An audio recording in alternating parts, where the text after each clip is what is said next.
শ্রদ্ধেয় শ্রীযুক্ত মনিলাল চক্রবর্তী দাদা। জয়গুরু। হ্যাঁ, জয়গুরু জয়গুরু। হ্যাঁ দাদা শোনা যায়, করুন। আচ্ছা, হ্যাঁ, জয়গুরু জয়গুরু দাদা, শোনা যাচ্ছে। আজকে আমি এখন দেওঘরে উপস্থিত। আমি দেওঘর থেকে বলছি। হ্যালো। হ্যাঁ দাদা শোনা যায়, বলুন। হ্যাঁ জয়গুরু, শোনা যাচ্ছে, বলুন। নমস্কার নমস্কার, সকলকে জয়গুরু। জয়গুরু জয়গুরু। আমার আজকে বিবাহ সম্বন্ধে বলার কথা। বিবাহ সম্বন্ধে অনেক বড় জিনিস বিবাহ। এখানে ঠান্ডা খুব, তাই টুপি পরলাম। আজকে বিবাহ সম্বন্ধে আমাকে বলতে হচ্ছে।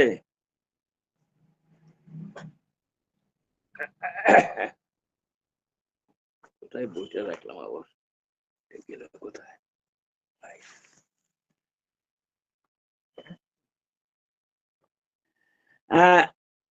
পুরুষ এবং নারী, পুরুষ আর নারী বিয়ের পরে স্বামী স্ত্রী হলো।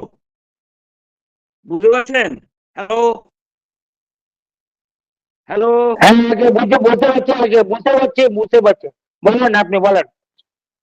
আচ্ছা, পুরুষ এবং নারী বিয়ের পরে স্বামী স্ত্রী দুজনে মিলে নিয়ে আসলো এক সন্তান।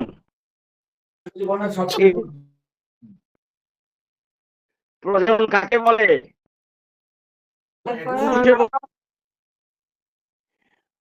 বিয়ের পরে হয়ে গেল এরা স্বামী স্ত্রী।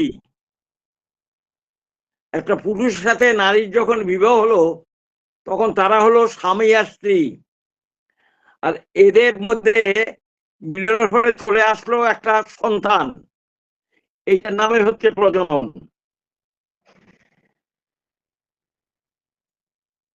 দুজনে মিলে নিয়ে আসলো এক সন্তান, তারই নাম প্রজনন। এই প্রজনন সম্বন্ধে আজকে আমার কিছু বলার ইচ্ছা। সাবজেক্টটা অবশ্য কঠিন খুবই, কিন্তু বলতে হবে। আপনারা জানেন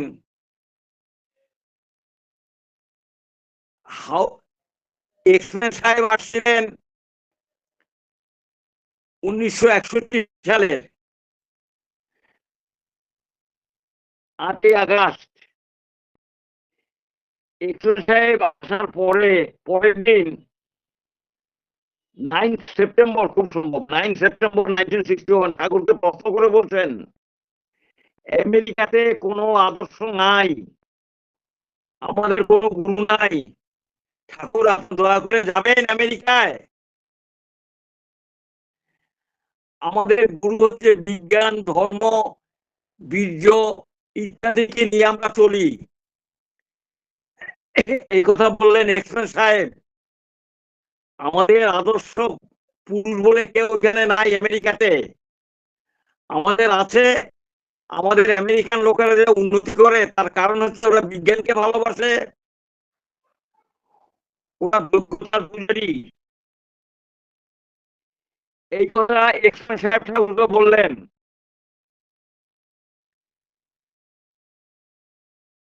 ঠাকুর তার উত্তরে বললেন, আমেরিকা যে ধরে আছে এখন ওদের সাথে চলছে, এর পিছনে কতগুলো লোক এমন ছিল যারা সমাজ সংস্কারের জন্য ভালো ভালো লোককে, ভালো ভালো মানুষগুলোকে, যারা বিজ্ঞানী, যারা ভালো সাহিত্যিক, যারা ভালো তেজস্বী, তাদেরকে ফলো করতেন। সেই জন্য শ্রী ঠাকুর বলছেন, আমেরিকায় বীরত্বের পূজা করে, তেজস্বীদের পূজা করে এবং শ্রেষ্ঠ লোকের পূজা করে। পূজা লোকের করে মানে ও বিজ্ঞানকে ভালোবাসে, ওরা এই জাতীয় আবিষ্কারকে, বৈজ্ঞানিক যারা বিজ্ঞান এবং আবিষ্কার করেন তাদেরকে তারা ভালোবাসেন। এই জন্যই তাদের দেশটা এখনো উন্নত হয়ে আছে। নানা প্রসঙ্গের প্রথম খণ্ডের মধ্যে এই কথাটা আছে। কেশোদা প্রশ্ন করেছিলেন আমেরিকাতে তো কোনো গুরু নাই, কিন্তু তারা তো অনেক উন্নত, বড় বড় সায়েন্টিস্ট সব আমেরিকায় দেখা যায়। তখন ঠাকুর তাকে বলছিলেন তারা যোগ্যতার পূজা করে, তারা বিজ্ঞান এবং যারা তেজস্বী লোক তাদের বেশি সম্মান দেয়, তারাই তাদের কাছে মূল্যবান বেশি, ধর্মের অত চালু নাই। এই কথা শ্রী শ্রী ঠাকুর এক্সপ্রেস সাহেবকে বলেছিলেন। এখন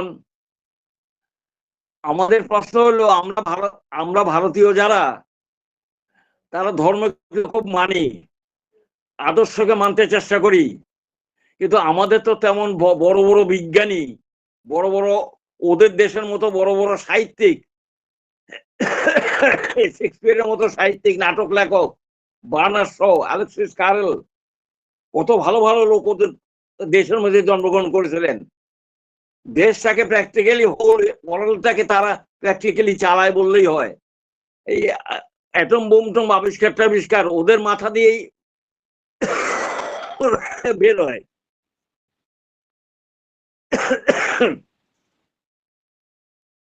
আমি মনে হয় যেন একটু গুলিয়ে ফেলছি। কথা হচ্ছে তারা বীরের পূজা করে, এই হচ্ছে কথা, তারা বিজ্ঞানের পূজা করে, এই কথা এক্সপ্রেস সাহেব বলছিলেন শ্রী শ্রী ঠাকুরকে। এখন আর আমরা বলছি নারী পুরুষ বিয়ের পরে স্বামী স্ত্রী হলো, তা দুজনে মিলে নিয়ে আসো সন্তান, এরই নাম প্রজনন। এখন এই প্রজননটা কেমন করে সুষ্ঠু হতে পারে, ভালো হতে পারে, সুসন্তান কেমন করে আসতে পারে, এই প্রজনন বিজ্ঞানের মধ্যে দিয়ে ঠাকুর আমাদের অনেক কিছু বলে গেছেন, যেগুলি বিজ্ঞান এখনো বের করতে পারেনি। যেমন ঠাকুর বলেন একটা পুরুষ মানুষের শুক্রাণু আর একটা নারীর ডিম্বাণু, এই শুক্রাণু আর ডিম্বাণুর মিলনের ফলে সন্তান আসে। বিজ্ঞান বলে যে এক একটা মিলনের ফলে, উপগতির ফলে 15 হইতে 20 কোটি শুক্রাণু বের হয়। বুঝে দেখেন ঠেলা, 15 কোটি হইতে 30 কোটি পর্যন্ত শুক্রাণু একবার মিলনের ফলে বের হয়। শুক্রাণু থাকে পুরুষের মধ্যে আর ডিম্বাণু থাকে মেয়েদের মধ্যে, আচ্ছা নারীর মধ্যে। প্রত্যেক মাসে একটা করে ডিম্বাণু বের হয় এবং অপেক্ষা করে শুক্রাণুর জন্য, কোন প্রেমিক শুক্রাণুকে সেই ডিম্বাণু গ্রহণ করবে, সেই জন্য ডিম্বাণুটা আগ্রহ নিয়ে থাকে। এখন এই মিলনের ফলে সেই ডিম্বাণু কোন শুক্রাণুটাকে গ্রহণ করবে, এটা একটা পরম বিজ্ঞান। কোন ডিম্বাণু এটা যা নারীর মধ্যে থাকে, সেই ডিম্বাণুটা প্রত্যেক মাসে একবার করে একটা ডিম্বাণু বের হয়। সেই ডিম্বাণুরা অপেক্ষা করে তার প্রেমিক শুক্রাণুকে নিজের মধ্যে আনার জন্য।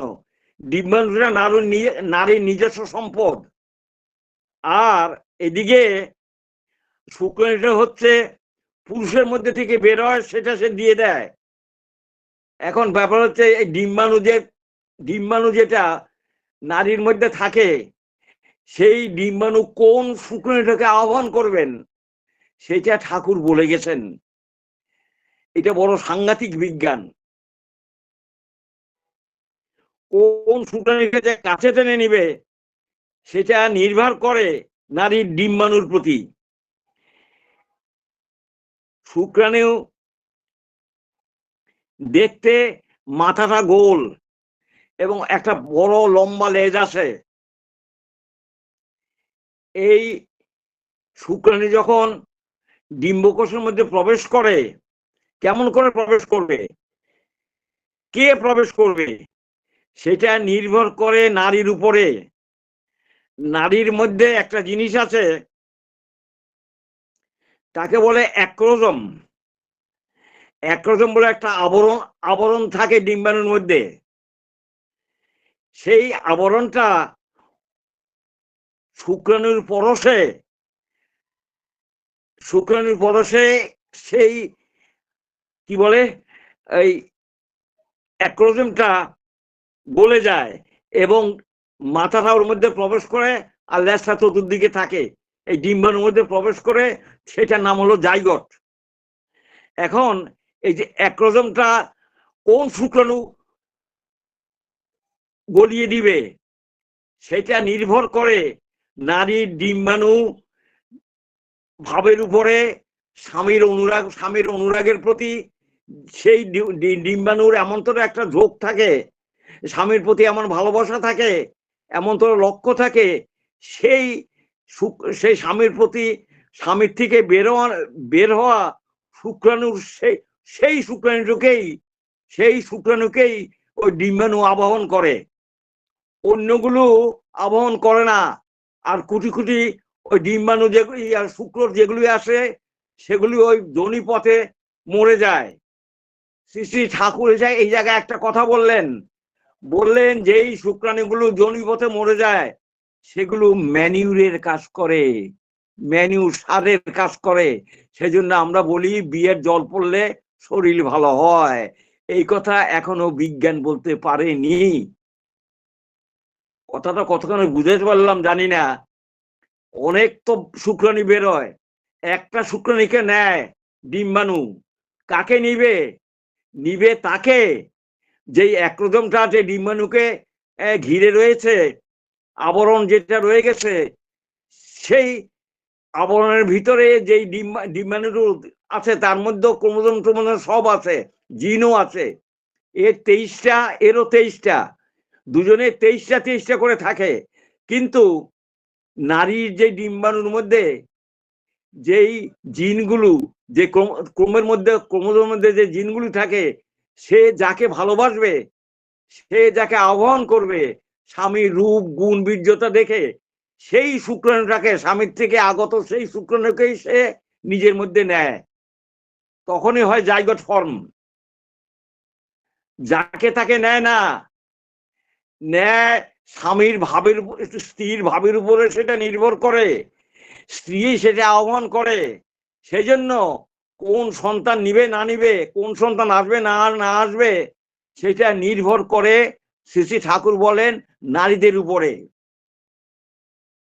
নারীদের ডিম্বাণুটা তাকেই পছন্দ করে, স্বামীকে এমন ভাবে উদ্দীপিত করে, এবং স্বামীর মধ্যে থেকে যেসব শুক্রাণুগুলো বেরোয়, তার মধ্যে যেই শুক্রাণুটাকে, ওই ডিম্বাণু যাকে বলে, ওই ডিম্বাণুর ভাব, ভালোবাসা, আদর, সোহাগ, যেই শুক্রাণুকে পছন্দ, সেই শুক্রাণু এসে ওই আবরণটা, অ্যাক্রোজমটাকে গলিয়ে দিয়ে প্রবেশ করে।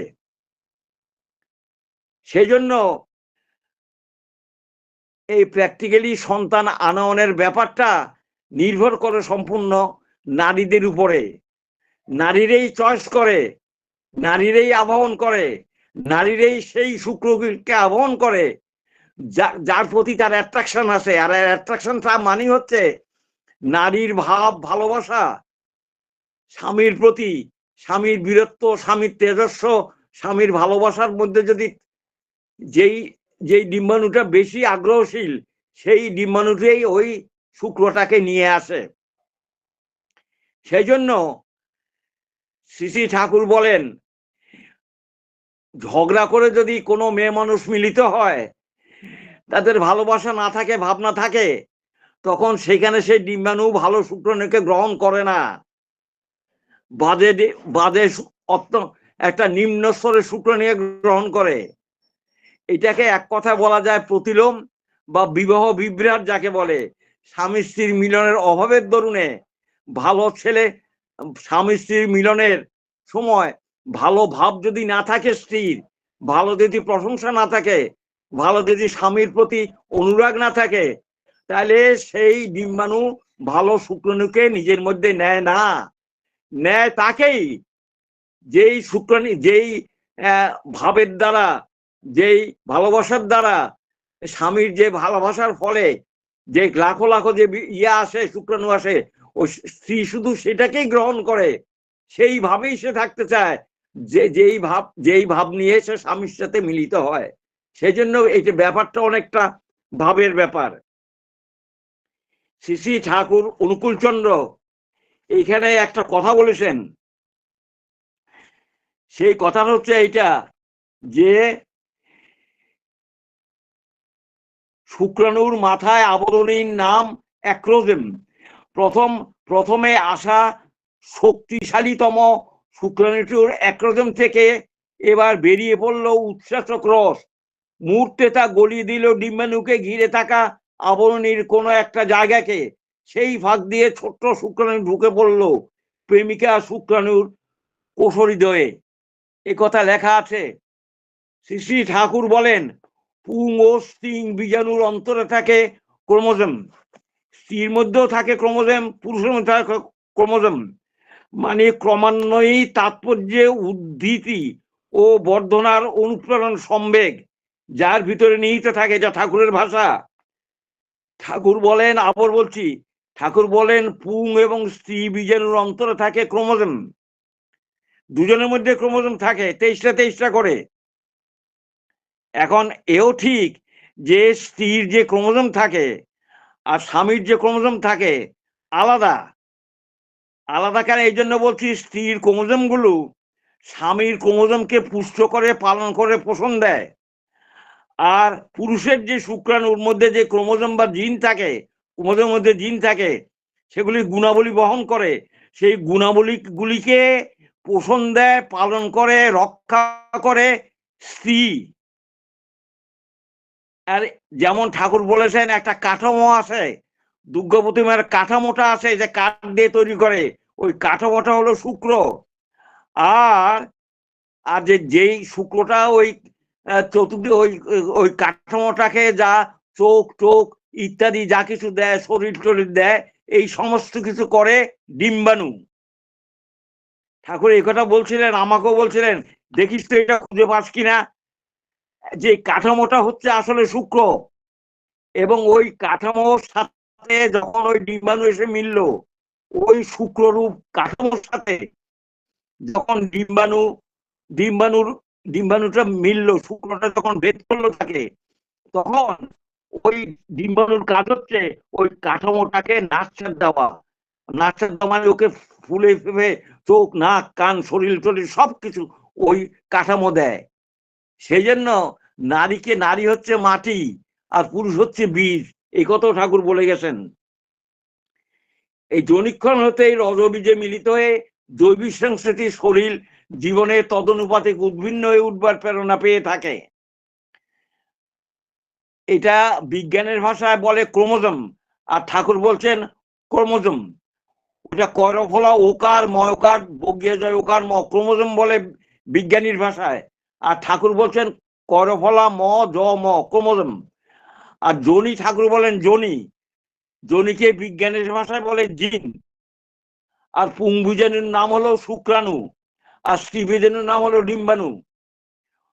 উন্নীত গুণের চ্যুতি সম্বেগ কথাটা অনেকটা জেনেটিক কোড প্রকাশের উদ্যোগের সমার্থক। আমরা জেনেটিক কোড বলি বর্তমান সায়েন্স। ঠাকুর বলেন উন্নীত গুণের চিতি সম্বেগ। চিতি সম্বেগ মানে চৈতন্য সম্বেগ, একটা আবেগ। সেখানে একটা আবেগ থাকে মিলনের সময়। এটাকেই ঠাকুর বলছেন উন্নীত গুণের চিতি সম্বেগ। মানুষটা লম্বা হবে না বেটে হবে, ফর্সা হবে না কালো হবে, নীরোগ হবে না সুস্থ হবে, বোকা হবে না বুদ্ধিমান হবে, আরো কত কি। এই জিনিসটাই ডিম্বাণুর দিকে এগিয়ে আসা কোটি কোটি শুক্রাণুর জিনগত গঠন কিন্তু প্রত্যেকটা থেকে প্রত্যেকটা আলাদা। শুক্রাণু তৈরির বিশেষ পদ্ধতি মিওসিসের জন্য এটি হয়ে থাকে। আমার জন্মের সময় আমি শুক্রাণুটা ডিম্বাণুকে না বিদ্ধ করলে আমি আর জন্মেতাম না।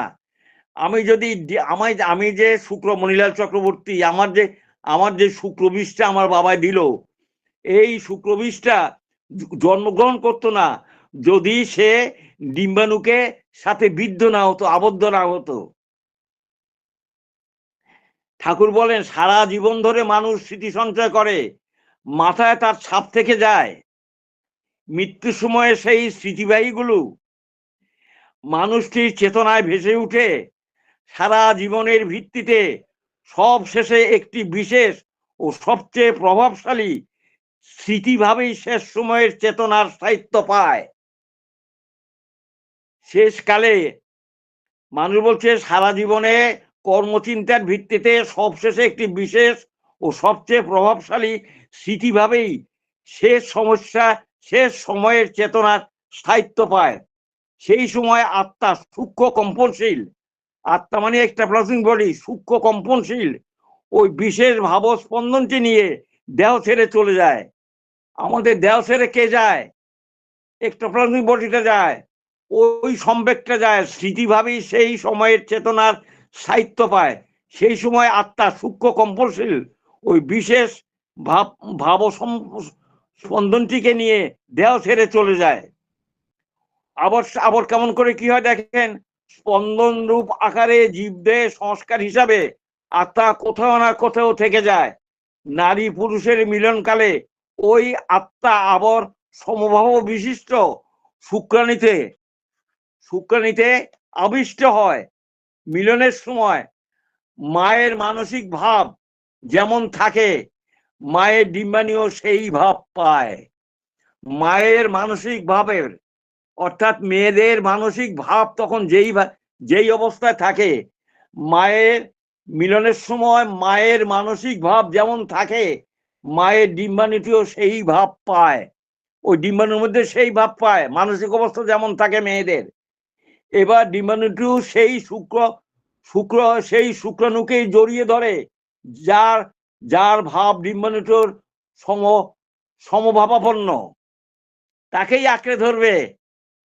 শুক্রাণুরা তাকেই আঁকড়ে ধরবে ওই মেয়ে মানুষের মানসিক ভাব অনুযায়ী। সেজন্য ডিম্বাণু শুক্রাণু মিলনে অন্য অনেক ফ্যাক্টরের সাথে ভাব নামের একটি ফ্যাক্টর জড়িয়ে আছে, এইটা ঠাকুর বলেছেন। আর আট্টু ঠাকুরের ছড়া যদি বলতে হয় তবে বলতে হয়, মৃত্যুকালে যে ভাব ধরে ছেড়ে শরীর যায়, মৃত্যুকালে যে ভাব ধরে ছেড়ে শরীর যায় জীবন। আমার জীবনটা চলে গেল মৃত্যুকালে, যেই ভাব নিয়ে গেল, জন্মে আবার তেমনই স্থানে সেইভাবেই পথ পায়। তখন সেইভাবেই আসে জন্মের সময়, আবার যেই ভাবটা নিয়ে গেলাম আবার সেইভাবেই আমি আবার পুনরায় জন্মগ্রহণ করলাম। অতিবাহিক সত্তা জানিস কাম কামনার ভরে আমাদের যে অতিবাহিক সত্তা অর্থাৎ আত্মা ঘন হয়ে শুক্রাণুতে বিশ্বশরীরটি তখন ধরে, অর্থাৎ জাইগোট হয়। শুক্রাণুর সংগতি তার ডিম্বকোষে মিশে কোষ বিভাগে গড়ে উঠে বৈশিষ্ট্যতে ভেসে। অত্যন্ত সাইন্টিফিক কথা, শ্রী ঠাকুর এটা বলে গেছেন। বিজ্ঞান এখনো এতখানি বের করতে পারেনি। সেই জন্য ঠাকুর বলেন শুধু স্বামীর প্রতি টান যেমনি ছেলেও জীবন পায় তেমনি। কেন এই কথা বললেন? স্বামীর প্রতি টান যেমনি ছেলেও জীবন পায় তেমনি। স্বামীর প্রতি টান যদি ঠিক না হয়, গোলমাল মারামারি কাটাকাটি করে, তাহলে তেমন তোর সন্তান আসবে। আর স্বামীর প্রতি যদি ওই টান ভালো থাকে, আবেগ ভালো থাকে, ভালোবাসা বেশি থাকে, স্বামীর গুণদীপনা পছন্দ করে, তবে কি হবে? স্বামীর প্রতি টান যেমনি সন্তান তেমনি। এই ব্যাপারটা রয়ে গেছে। অনুরাগী আবেগ টানে পেতে গিয়ে স্বামীর প্রীতি পাওয়ার পথের বাধার তোড়ে ঘটলে মনের কুবিকৃতি অনেক সময় ঘটে যায়। যেমন ধরেন, আমরা জানি ইয়েতে আছে রামন, ইয়ার মধ্যে রামন এই কথা বলে একটা বই, তার মধ্যে আছে বিচিত্র বীর্যের জননী হলো সত্যবতী। ব্যাস এবং অম্বিকার মিলন হলো, ব্যাসদেবের সাথে অম্বিকার মিলন হলো। অম্বিকা চক্ষু বুঝেছিল, চক্ষু বুঝে থাকার ফলে তার যে ছেলে হলো তার নাম হলো ধৃতরাষ্ট্র, অন্ধ হইল। আর পাণ্ডু হইলো কেন, পাণ্ডুবর্ণ হইলো কেন? পাণ্ডুবর্ণ ওই দৃশ্য দেখে, ব্যাসদেবের দৃশ্য দেখে পাণ্ডুবর্ণ হয়ে গেছিল, ওই জন্য পাণ্ডু হলো। এগুলো এত সাইন্টিফিক ব্যাপার, এত বিজ্ঞানসম্মত ব্যাপার যে রয়ে গেছে, যে আমরা কল্পনা করতে পারি না, ভাবতে পারি না। সেজন্য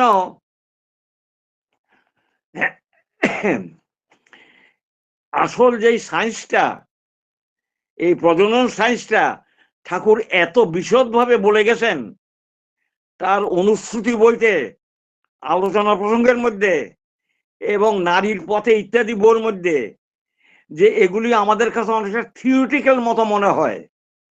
আমরা বিজ্ঞানসম্মতভাবে এগুলি এখনো প্রমাণ করতে পারিনি। শ্রী ঠাকুর অনুকূলচন্দ্র বলেন, ল্যাবরেটরিতেও অর্থাৎ গবেষণাগারেও গবেষণার মাধ্যমে এই জিনিসটা প্রমাণ করা যায়। বড় কঠিন সাবজেক্ট দাদা, আমি নিজেও ভালো করে বুঝিনি, যদিও আজকে দুপুরবেলায় আমি এইসব বিজ্ঞানের বিষয় নিয়ে একটু পড়াশোনা করেছিলাম। আমার কথা হচ্ছে এই জায়গায়, এই যে ধরেন বাংলাদেশে একটা লোকরে কি মানে ওই মেরে গাছের মধ্যে ঝুলে দিল, কারা ঝুলালো? দুষ্কৃতিকারীরা। তো দুষ্কৃতিকারীদের জন্মটাই এমন হলো, তারা ওই ভাব নিয়েই জন্মগ্রহণ করেছিল, নতুবা এই জিনিস করতে পারে না। কি বলবো, প্রত্যেক জিনিসের কার্যকারণ সম্পর্ক রয়ে গেছে, বিজ্ঞান সেই কার্যকারণ সম্পর্কটা বের করে। সুতরাং ঠাকুর বললেন বিয়ের মূলেই রয়ে গেছে সুপ্রজনন। সুপ্রজনন এমনই একটা জিনিস, সেজন্য বিয়ে টিয়ে ঠিক মতো যদি না হয়, বীজ যদি ঠিক মাটিতে না পড়ে, যেমন মালদহের মাটিতে ফজলি আম খুব ভালো হয়, আবার দেখেন বালুর মধ্যে তরমুজ ভালো হয়। বালিটা হচ্ছে মাটি আর তরমুজটা হচ্ছে বীজ, তা তরমুজের বীজটা বালিতে ভালো হয় তরমুজ। আবার মালদহের যে আমটা, সে আমটা ভালো হয় মালদহের মাটিতে। সেই জন্য বীজ আর মাটি যাকে বলে, এটা ঠিক মতো পরিপূর্ণ হওয়া চাই। আর পরিপূর্ণ না হলে এটা কি হয়, শুকিয়ে যায়, অধরে মরে যায়, অকাল মৃত্যু হয়। বিভিন্ন রকম ল্যাংড়া খোরা হাওয়াতে বলি ইত্যাদিতে জন্মগ্রহণ করে। ওই জিনটা, মেয়ে ছেলের জিনটা তখন ডরমেন্ট থাকে, ওটা প্রমিনেন্ট হয়ে যায়।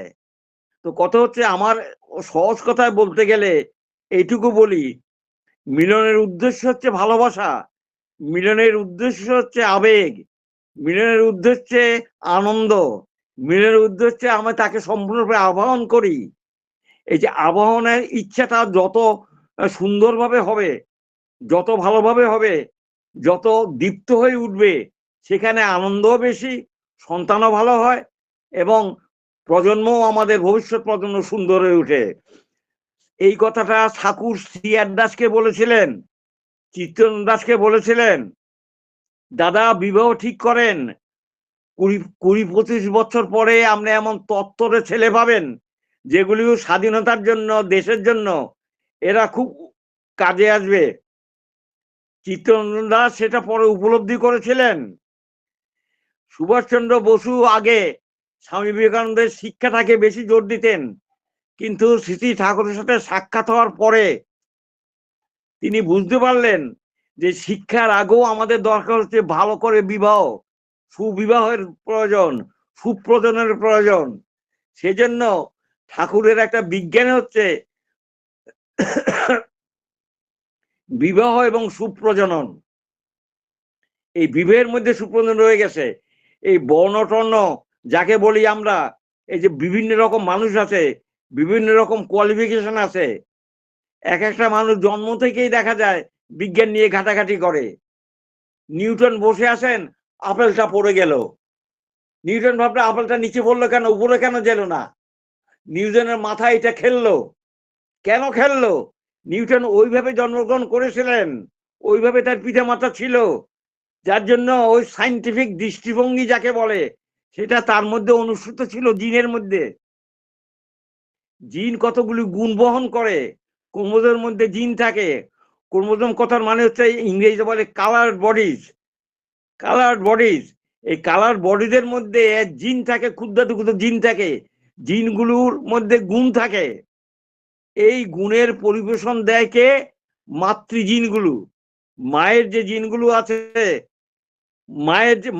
মায়ের ক্রোমোজোমের মধ্যে যে জিনগুলি আছে, সেই জিনগুলো পুরুষের জিনগুলোকে পরিপালিত করে, পরিপোষণ করে, সুন্দরভাবে গঠন করে তুলে। এটাই হচ্ছে বিজ্ঞান। এই বিজ্ঞান এখনো সম্পূর্ণরূপে আবিষ্কৃত হয়নি, কিন্তু ঠাকুর অনুকূলচন্দ্র স্বচক্ষে এটা অনুভব করেছেন, দেখেছেন, বুঝেছেন, তাই তিনি থিওরিটিক্যালি এগুলি বলে গেছেন, এবং এও বলে গেছেন যে এইটা খাঁটি সত্য, এটা বৈজ্ঞানিক গবেষণা করেও প্রমাণ করা যায়। শ্রী শ্রী ঠাকুর সেই জন্য আমাদের সকলকে বিশেষ করে জোর দিয়ে গেছেন সুবিবাহের জন্য, সুপ্রজনের জন্য, সুমিলনের জন্য। এবং কার সাথে কার মিলন হবে, কেমন করে কে ইয়া করবে, সেই জন্য ঠাকুরের একটা ছড়া আছে। সেই ছড়াটাকেও আমি আপনাদের সামনে বলার চেষ্টা করছি। ঠাকুর বলেন, যে ভাবেতে স্বামী স্বামীকে স্ত্রী করবে উদ্দীপিত, যে ভাবেতে স্বামীকে স্ত্রী করবে উদ্দীপিত, স্বামীকে স্ত্রী উদ্দীপনা দেয়, প্রেরণা দেয়, সেই রকমই ছেলে পাবে তেমনি সঞ্জীবিত। ছেলেটাও ঠিক সেরকম আসবে। দ্বিতীয় বাণীলে ঠাকুর বলছেন, বিয়ে ব্যাপারে সবার আগে বর্ণের হিসাব করিস, তার সাথেতেই বংশটিকে বেশ খতিয়ে দেখিস। সেজন্যই বর্ণানুগ বিয়ে করে, যাকে বলে কম্পাটেবল ম্যারিজ। কোন বর্ণের সাথে কোন বর্ণের ছেলে মেয়ের মিল হতে পারে, সেই বর্ণটাকে ঠাকুর বলছেন বিয়ে ব্যাপারে সবার আগে বর্ণের হিসাব করিস, তার সাথেতেই বংশটিকে বেশ খতিয়ে দেখিস। বংশ দেখে শ্রদ্ধা হলেই স্বাস্থ্য দেখিস কেমন, তাই ছেলের স্বাস্থ্যটাও দেখতে হবে, মেয়ের স্বাস্থ্যও দেখতে হবে। তার সাথে তুই বাজিয়ে নিবি সমাজ অভ্যাস ব্যবহার, সে ছেলের ব্যবহার কেমন, মেয়ের ব্যবহার কেমন, সেটাও তুমি বাজিয়ে নিবে, সেটাও তুমি দেখে নিবে, সেটাও তুমি পরীক্ষা করে নিবে, সেটাও তুমি কুষ্টি বিচারের মাধ্যমে সেটা করে নিবে। এসবগুলি সুসঙ্গতি মিলেই যদি যায়, এগুলি সব যদি সুসঙ্গতি মিলে, বর্ণ, বংশের, স্বাস্থ্য, শিক্ষার, চরিত্রে ইত্যাদি সুসঙ্গতি মিলে যায়, বিদ্যা দেখেই নজর করে কর্মের ওজন তাই। সে কতখানি শিক্ষিত, কতখানি কর্মঠ, সেটাও তুমি লক্ষ্য করো। পারম্পর্যে এসবগুলো মিলিয়ে বিয়ে দিলে প্রায় দেখিস ঠকবি না, তুই মরবি না বিষয়ে। এগুলি মিলিয়ে যদি বিয়ে দেওয়া যায়, তুমি ঠকবা না, তুমি সে জায়গায় বিষ ভক্ষণ করবে না, ছেলে বিষময় হয়ে উঠবে না তোমার কাছে। ঠাকুরের কি কথার মাগো মা, কি বলবো আপনাদের দাদা। এই ভাষাও যেমন শক্ত, বুঝো তেমন শক্ত। এই খুব যদি অনুরাগ না হয় এবং ঠাকুরের কৃপা না হয়, এগুলো বিজ্ঞানীদের মাথায় যদি ঢুকে, এবং তেমন বিজ্ঞানীও দরকার, যেই বিজ্ঞানী মা বাবার মাধ্যমে সেই গুণগুলো নিয়ে আসছেন। ঠাকুর আমাদের সেই কথাই বারে বার বলে গেছেন, যে ঠাকুরের প্রথম ইডিওলজির কথা হচ্ছে বিবাহ এবং সুপ্রজনন চাই। যে কথা সিয়ার দাসকে বলে গেছেন, যে সিয়ার দাসটা দেশটাকে একটা হুজুগে মাতিয়ে রাখতে চেয়েছেন। ঠাকুর বললেন, আপনারা তো স্বাধীনতার উপযুক্তই হননি, আপনারা স্বাধীনতা পেলেও তো রক্ষা করতে পারবেন না। কে রক্ষা করবে, কোন ছেলেরা রক্ষা করবে? আপনারা বিবাহ ঠিক করেন, বিবাহ এমন তোর দেন যাতে আজকে বিবাহ দিলে 25-30 বছর অন্তর যেই ছেলেগুলি হবে, এগুলি যথাসম্ভব উপযুক্ত ছেলে, বিদ্বান ছেলে, কুশলী ছেলে, মানে মানে পারদর্শী ছেলে। তার কারণ ওদের মিলন মধুর হয়েছে, সুন্দর হয়েছে, আবেগময় হয়েছে, তৃপ্তিময় হয়েছে। একজন আরেকজনকে সুখী করার, আনন্দ করার জন্য যেই মিলন, এবং বংশ, বর্ণ, শিক্ষা, স্বাস্থ্য, বিদ্যা, মেয়েরা অলওয়েজ আমেরিকার মেয়েরা অলওয়েজ দেখবেন উঁচুতে যেতে চায়, এতে যে টেন্ডেন্সি, যার জন্য উঁচু ভালো ভালো বিজ্ঞানী টিজ্ঞানী ওদের মধ্যে আছে। সেজন্য ওই কথাটাও একসময় সাহেব বলেছিলেন, আমাদের মেয়েরা সাধারণত উঁচু ছেলে মানে বীর্যমান ছেলে, তেজিয়ান ছেলে, শিক্ষিত ছেলে, সাহিত্যিক ছেলে, এই জাতীয় ছেলেকে ওরা বেশি পছন্দ করে। সেজন্য আর এগুলি ঠাকুর সাইন্টিফিক্যালি ওই বর্ণের মধ্যে দিয়ে, সমনবীয়ের মধ্যে দিয়ে, অনুনবীয়ের মধ্যে দিয়ে এগুলি আমাদের ঠাকুর বলে গেছেন অনেক অনেক করে। এই যে 23 খণ্ড আলোচনা প্রসঙ্গে বেরোছে, 11-12 খণ্ড দ্বীপরক্ষী বেরোচ্ছে, প্রতুল লিপ্তি বেরোচ্ছে, কথা প্রসঙ্গে বেরোচ্ছে, নারীর পথে বেরোচ্ছে, অনুস্মৃতির মধ্যে বিবাহ সম্বন্ধে অনেক কথা আছে। সেসব যে বের করেছেন ঠাকুর, ও কি মাথা ঠাকুরের, কি বুদ্ধি ঠাকুরের, কি ঠাকুরের জ্ঞান, কি ঠাকুরের দূরদৃষ্টি, কি ঠাকুর বলেননি আর বলেছেন কি, আমি সেটা মানে আমার কল্পনার অতীত, বাইরের অতীত। এই ঠাকুর আমাদের গুরুদেব। এই ঠাকুরকে অনুসরণ করা, এই ঠাকুরকে মেনে চলা, এই ঠাকুরের বিধিগুলোকে নিজের রক্তের মধ্যে, নিজের ইয়ের মধ্যে আনাটাই হচ্ছে আমাদের কর্তব্য। যার জন্য ঠাকুর এই এই কি বলে, এই ধর্মহীন পৃথিবীতে এসে মানুষ যখন ঝগড়া করে, ঝাঁটি করে, যখন ঘুষ খাস চলে, ব্যবসায়ীতে যখন ভেজাল চলে, চালে ভেজাল, ডালে ভেজাল, দুধে ভেজাল, কি বলে ইয়েতে ভেজাল, সব কিছুতে ভেজালে যখন ভরে যায়, একজন আরেকজনকে মারতে যায়, তখন কথা কি ওই পরম পুরুষ আবির্ভূত হয়ে মানুষের মধ্যে সেই বাঁচাবার লজিমা তিনি দিয়ে যান। সেই জন্য বলেন সব গুরুরই সমাহারে পুরুষোত্তমের সৃষ্টি, তিনি ধীতি বৃষ্টি করেন, তিনি ধীতি মানে ধর্মের বৃষ্টি করে দেন। সেই জন্য ঠাকুর হচ্ছেন পরম ধার্মিক। যেই ধর্মের মধ্যে বিজ্ঞান আছে, সেই জন্য বিজ্ঞান ধর্মেরই একটা অংশ, বিজ্ঞান আলাদা কিছু নয়, ধর্মের মধ্যেই এগুলি রয়ে গেছে। সকলেই আমরা ধর্মকে মানি, ধর্মকে পালন করি, আর ধর্ম হলো বাঁচাবারাই হলো ধর্ম। মুসলমান ধর্ম বলে কিছু নাই, হিন্দু ধর্ম বলে কিছু নাই, ওই ধর্ম বলে, খ্রিস্টান ধর্ম বলে কিছু নাই। ঠাকুর এগুলি বলেন সম্প্রদায়। ধর্ম আসলে একটা, সেটা হলো কি, to live and grow, being and becoming. Being and becoming হলো ধর্ম, বাঁচাবারাই হলো ধর্ম। বাঁচতে নরের যা যা লাগে তা দিয়ে ধর্ম করে।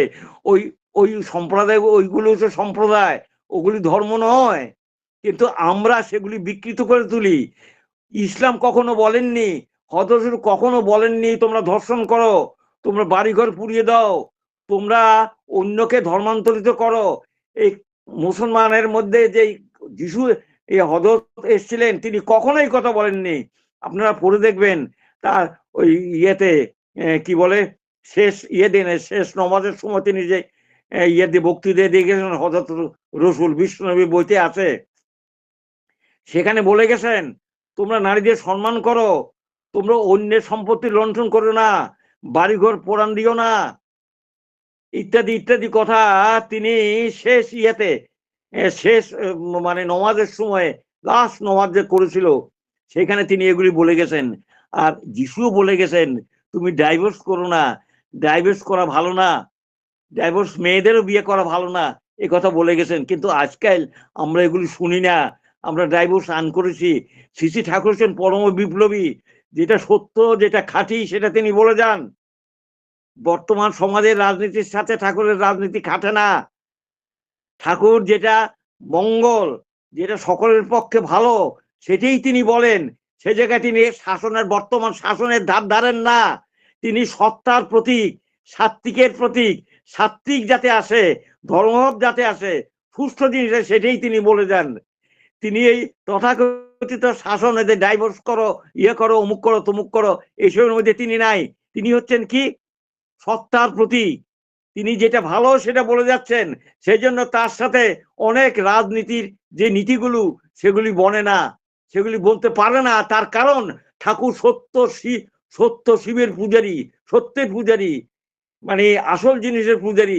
সেই জন্য তিনি পরম বিপ্লবী, পৃথিবীর মধ্যে শ্রেষ্ঠ বিপ্লবী যদি কেউ হয়ে থাকেন, শ্রী শ্রী ঠাকুর অনুচন্দ্র, শ্রী শ্রী যীশু খ্রিস্ট, শ্রী শ্রী হযরত রসুল, শ্রী শ্রী চৈতন্যদেব, শ্রী শ্রী রামকৃষ্ণদেব। রামকৃষ্ণ তো বিয়েই করলেন না, তিনি এক্সাম্পল সেট করলেন। তখন নারীদের মর্যাদা দিত না, নারীদের মর্যাদা দিত না, একই নারীকে বহু না বিবাহ যখন তো যা ইচ্ছে তা ছিল, রামকৃষ্ণদেব স্বয়ং নিজের পত্নীকে এভাবে সম্বর্ধনা করে পূজা করে দেখিয়ে দিলেন। তিনি কি সন্তান উৎপাদন করতে পারতেন না? নিশ্চয়ই পারতেন, হাজারবার পারতেন।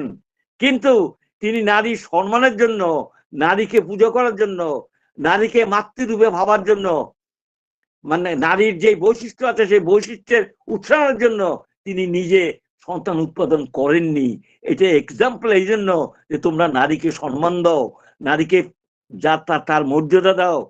শ্রী ঠাকুরও বলে গেছেন নারীর নীতি বইয়ের মধ্যে মেয়েদের বৈশিষ্ট্য কি কি আছে, 9-10টা গুণের কথা ঠাকুর বলে গেছেন।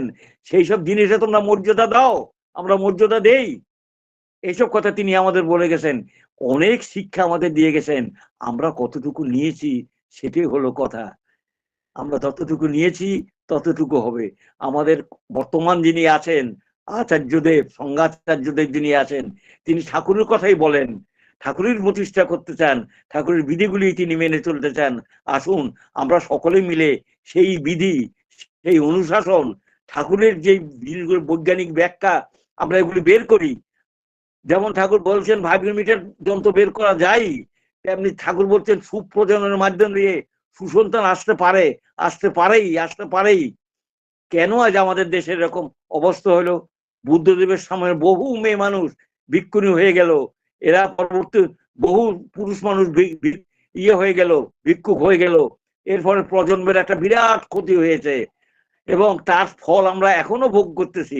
সেই জন্য আমরা বলি, আমরা ঠাকুর বলেন যে বিবাহ ব্যাপারে সাবধান হও, বিবাহ হচ্ছে জাতির উন্নতির মস্ত বড় জিনিস ঠাকুর, এবং এটা দরকার হলে আইন করে, আমি তো বলবো স্বয়ং মোদিজি আমাদের যিনি আছেন তিনি যদি আইন করতে পারেন, কম্পাটেবল ম্যারেজ কাকে বলেন, আমরা মোদিজির কাছে গিয়ে যদি এগুলি ভালোভাবে পেশ করতে পারি, বিজ্ঞানসম্মত ভাবে ঠাকুরের কথা যদি বলতে পারি, তিনি তো মানুষের মঙ্গল চান, ভারতবর্ষের মঙ্গল চান, সমস্ত পৃথিবীর মঙ্গল চান, তিনি নিশ্চয়ই কনভিন্স হবেন। সেই প্রত্যয়, সেই কনভিকশন আপনার আমার দরকার। সেই কনভিকশন নিয়ে আপনি যখনই যাজন করবেন, যখনই মানুষের কাছে ঠাকুর কথা বলবেন, দেখবেন ঠাকুরের কথা তারা শুনতে বাধ্য হবে। তার কারণ আমার মাথার মধ্যে দিয়ে একটা রেডিয়েশন বেরোয়। কিসের রেডিয়েশন বেরোয়? ওই ঠাকুরের ভাবধারাতে আপনি যত আপ্লুত হয়ে থাকবেন, যত আপনি ঠাকুরের ভাবধারায় নিজকে রঞ্জিত করে তুলবেন, অনুরঞ্জিত করে তুলবেন, টান যত বেশি হবে, ততই দেখবেন আপনার ভিতরে শক্তি আসছে। এই জন্য ঠাকুর বলে গেছেন ইষ্টভীতি করো, এই জন্য ঠাকুর বলছেন যাজন করো, আমার কথা বলো, আমার প্রচার করো, আমার বাতাস বইয়ে দাও। গন্ধ তো আছে, কে বহন করে? বাতাস বহন করে। আমরা সমস্ত বাতাস, পরম পিতার বাতাস আমরা বহন করে নিয়ে যাব দাঁড়ে দাঁড়ে মানুষের কাছে। এবং আমাদের মধ্যে যদি এমএলএ হয়, তখন তারা কখনো দুর্গন্ধ লোক আনবে না। তারা সেই ঠাকুরের বিধি অনুযায়ী ঠিক মতো ওই শাসন টাসন ইত্যাদি যাই বলেন না কেন, সবগুলি ঠিক হতে পারে। একদিন ঠাকুর লাস্ট কথা বলে যায়, একদিন ঠাকুর ওই পাবনাতে ছিলেন, হঠাৎ ঠাকুর বললেন আমার লাখে লাখে লোক দে। কেশব, এত লোক দিয়ে আপনি কি করবেন? তোমাদের মধ্যে থেকে যখন এমএলএ হবে, মন্ত্রী হবে, তোমরা যারা আমার অনুগত আছো, তারা কখনো ডাইভোর্স বিল পাস করবে না। তারা সমাজের যেটা ভালো তারাই করবেন। সেই জন্য শাসনও দরকার। কারা ভালো ভালো সৎসঙ্গী, ইষ্টপ্রাণ সৎসঙ্গীরা যদি আজকে আমাদের শাসন ক্ষমতার মধ্যে যায়, ওই মন্ত্রিসভার মধ্যে ঢুকে পড়ে, এরা কখনো ঠাকুরের বিরোধী, অর্থাৎ সমাজের বিরোধী, যে ঠাকুরের বিরোধী মানে সমাজের বিরোধী যা সেগুলি তারা অবলুপ্ত করবে। আমরা আসুন আরো দলে দলে উদ্ভিন্ন হয়ে উঠি, ভালো লোকরা জানন করি। ঠাকুর বলেন শ্রেষ্ঠ লোকরা জানন করো, শ্রেষ্ঠ লোকরাই আবার শ্রেষ্ঠ লোকরা আনতে পারে। একটা রিক্সাওয়ালাকে, একটা কুলিকে দীক্ষা দেওয়া সহজ, আমার চেয়ে বুদ্ধিমান একটা সাইন্টিফিক ইয়াকে যাজন করে আনা, এটা আমাদের কর্তব্য। ঠাকুর বলেন ও যদি হয় পাতা, তুই হবি তার পাতা শিরা। ওইভাবে তুমি যাজন করতে থাকো, ওইভাবে ঠাকুর কথা বলতে থাকো প্রাণ মন দিয়ে। আর ঠাকুর তোমার জীবনের সর্বস্ব, ঠাকুরই আমার শিরায় প্রবাহিত। এই ভাব দাদা আপনারা, আমি সকলেই আমরা এই ভাব গ্রহণ করে দুনিয়ার বুকে ছড়িয়ে পড়ি, ইষ্টকে মাথায় নিয়ে। জয় গুরু, জয় গুরু, জয় গুরু। জয় গুরু দাদা, জয় গুরু। খুব বলেছেন।